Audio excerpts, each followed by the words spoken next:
administrators for schools in this region about the new SAT. The new SAT is a complete reinvention. Changes that have occurred previously were evolutions, adjustments to the test. But this new SAT, which will be coming locally to students here in Hyderabad, that test will be coming in May. This new SAT will be, again, a complete reinvention. So it's changed on all levels. Overall, we've got changes, for example, going from 5 answer choices to 4 answer choices. That's a very student-friendly change. We're happy about that.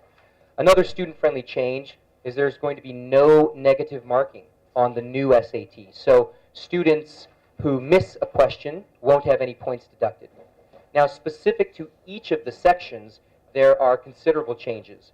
In the math section, the level of content that's being tested in the math section of the new SAT has gone up. It's going to be much more advanced, and that, frankly, might be an advantage for students here in Hyderabad because students here are performing very well in maths. Now, another change to the math section, there's going to be an opportunity for students to use a calculator for a part of the math test, but there is another part where students are not permitted to use a calculator. If we go to the reading section, we'll see that there are some big changes there as well, and a change that I think will impact local students and one that they need to be aware of is the inclusion of U.S. historical documents in the reading passages. And obviously local students perhaps don't have the same familiarity with U.S. history as students in the United States, and this is going to be a bit of an adjustment. They'll need to be prepared, familiarize themselves with these U.S. historical documents, which, again, not only do they not have the same familiarity, but because we're talking about history documents, they're going to be using what we might think of as more old-fashioned English, as opposed to how we speak and write today.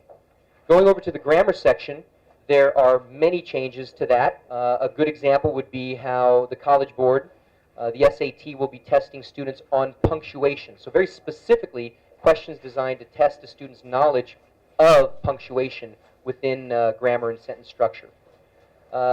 Moving to the essay section of the SAT, it is now an optional essay, but again, we urge caution because that can be misleading.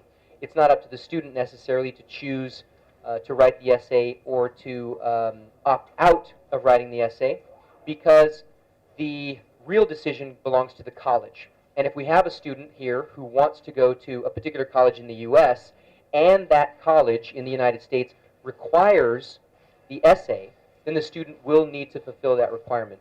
So again, if you've got aspiring students wanting to go to schools like Harvard, well, Harvard says, I want to see that essay. So when the student signs up to take the SAT, they will need to make sure and take the essay portion of the exam.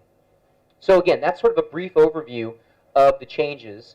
And again, you can see that it's sweeping. Every single aspect of the SAT is changing, and it's important that our students are aware of that because Indian students and certainly the local students take a lot of time, a lot of care and effort in preparing. So if they are using some of the old material to prepare for their SAT, they're going to find that when they take the new SAT, that old material won't do much to help them. So they definitely need to be specifically working on this new test and all the different question types that are associated with the new version of the SAT. And with that, I'll turn it over to you for questions.